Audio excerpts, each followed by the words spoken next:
In the game development department of the tech company, Nanette is a young and ambitious technician who is passionate about game development and hopes to make achievements in this field. However, in this company controlled by Robert Daly, she often feels ignored and bullied. One day, Nanette was diligently debugging game code when she suddenly felt a strange atmosphere behind her. She turned around to find Daly standing behind her, his gaze staring deeply at her. "Nanette, do you think there's a problem with this code?" Daly's voice carried a hint of coldness, as if nitpicking her work. Nanette nervously replied, I'm working hard on debugging, hoping to solve the problem soon. Your efficiency needs to improve, Nanette. I need a reliable team, not a technician who keeps making mistakes." Daly's words carried threats and pressure, making Nanette feel suffocated. "I'll do my best, boss." Nanette's voice trembled slightly, but she tried to maintain her focus, unwilling to show her weakness to Daly. Daly scanned Nanette coldly and said, "I hope you understand that our team needs members who can meet expected goals, not someone who constantly relies on others' guidance and help." His words were full of threats, leaving Nanette feeling more frustrated and helpless. Nanette understood deep down that Daly's dissatisfaction with her stemmed not from her job performance, but from his desire to maintain authority and control over others. She silently endured this unfair treatment, but her desire for freedom and justice grew stronger. After work, Nanette stayed alone in the office, sorting out her thoughts. She took a deep breath and made a firm decision. She was no longer willing to tolerate Daly's bullying and control. She would fight for her rights and dignity. When Robert Daly opened the door to his private studio within the gaming company's office, he stepped into a completely different world, one crafted by his own imagination, an infinite interstellar voyage game. Daly had always dreamed of becoming an astronaut, but for various reasons, he never achieved that dream. Now, through his own virtual game, he played the role he had longed for, that of a starship captain.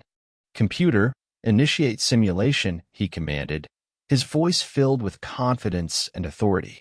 The virtual universe of the game unfolded, with stars dotting the galaxies twinkling in space. Captain Daly stood at the center of the bridge, adorned in a splendid uniform, exuding an air of grandeur. Around him, a group of virtual crew members bustled about, as if living on a real starship. "Captain, we're approaching the Taron Nebula," a virtual crew member reported to him. Captain Daly stood on the bridge, overlooking the ship's control panels, a slight furrow in his brow. "Prepare the ship for warp speed," he ordered, his voice carrying an undeniable tone of command. On the other end of the game, Nanette was busy with her work. As a technician for the company, she had always dreamed of making a mark in game development, but her talents were overlooked and marginalized by Daly. She longed to escape this situation but felt powerless to do so. "Nanette, your report is overdue," Captain Daly's voice suddenly rang in her ears. Nanette looked up to see Captain Daly standing at the door of her office, his dignified astronaut uniform making him appear even more imposing. "I'm sorry, Captain. I'll get it done as soon as possible," she replied hastily, trying to conceal her unease. "I hope so," Captain Daly said as he turned and left, leaving Nanette alone in the office, feeling a weight in her heart. Shortly after, in Captain Daly's private studio, he began another game.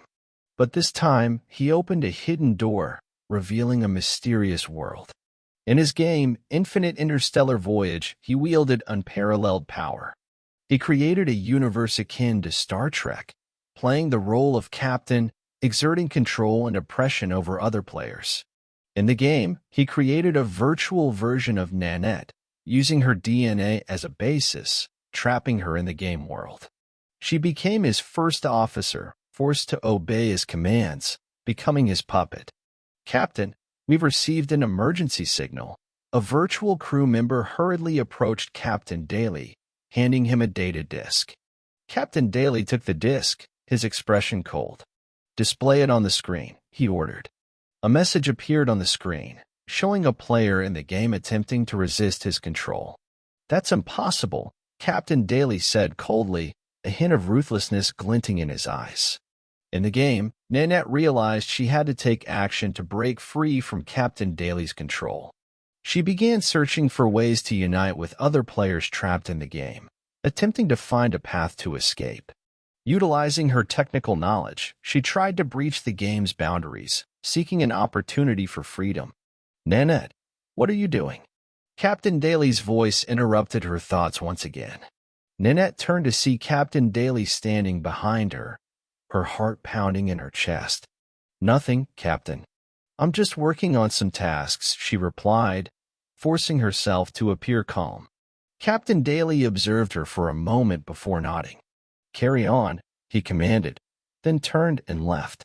Nanette breathed a sigh of relief, continuing her plan, determined to break free from this cycle of fate.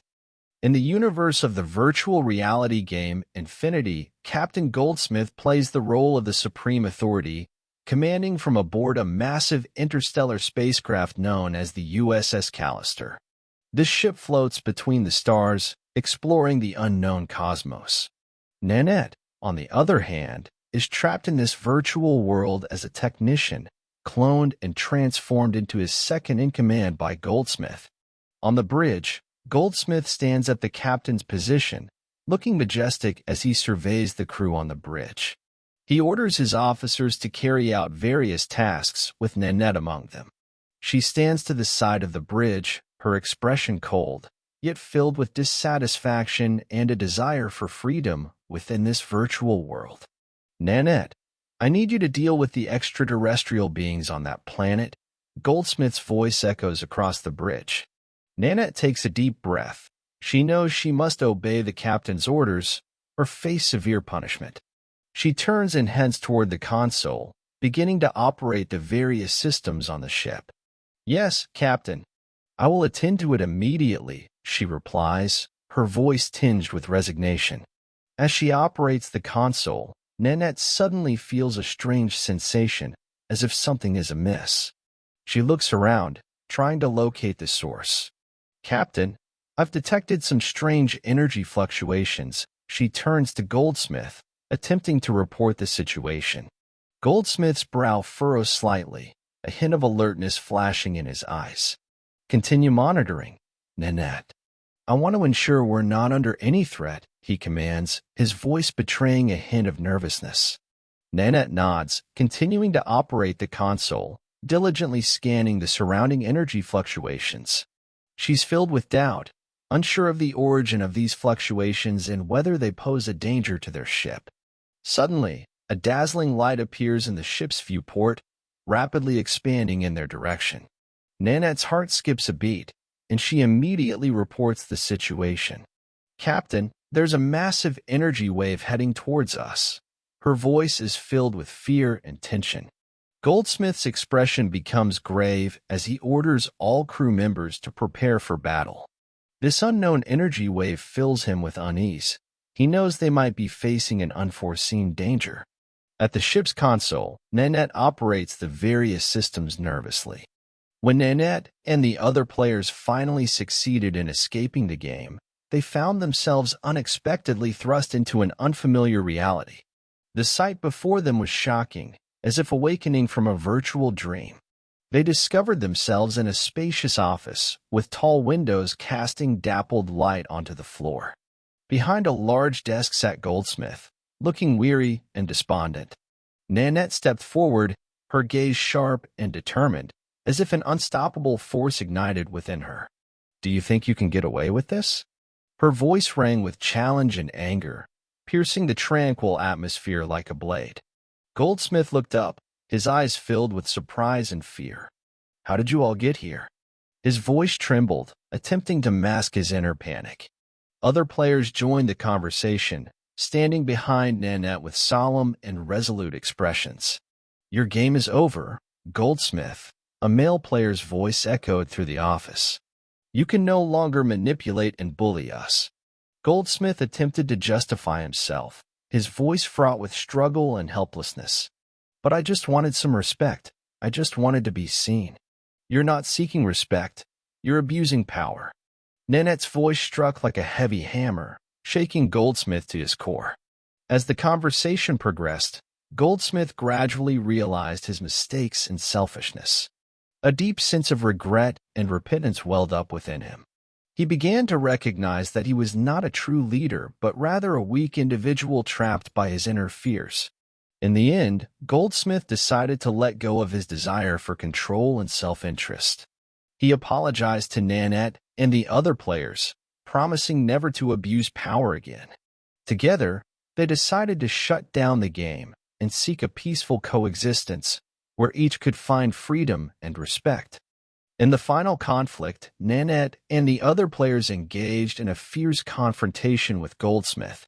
Goldsmith sat in his office, his face wearing a cold expression, his eyes betraying a hint of arrogance and disdain. He tightly gripped his console, attempting to maintain control over the game world. Nanette and the other players, clad in combat gear from the virtual game, stood at the entrance of the office, their gaze firm and resolute. Nanette's voice was filled with determination. "Goldsmith, your reign is over. We are no longer under your manipulation." Goldsmith sneered. "Do you few insects think you can defeat me? I created this world. I have unlimited power. You may have power, but you lack justice." Nanette's voice was filled with anger and challenge. The other players echoed in unison. "Yes, while you may have control, you cannot strip away our freedom." Goldsmith's face darkened, angrily shouting, "You traitors! You ungrateful bunch!" Nanette strode purposefully towards the console, skillfully maneuvering the keyboard, attempting to shut down the entrance to the game world. "We are not traitors. We are simply pursuing freedom. Your so-called power is nothing but illusory shackles." The other players began attacking Goldsmith's system, attempting to sabotage his console. Goldsmith desperately tried to stop them, but Nanette's expertise and their combined efforts soon broke through his defenses. "No, this can't be." Goldsmith roared in fury, but he was powerless. Nanette successfully closed the entrance to the game world, ensuring that Goldsmith could never enter again. Goldsmith slumped in his chair, facing his crimes, feeling utterly hopeless.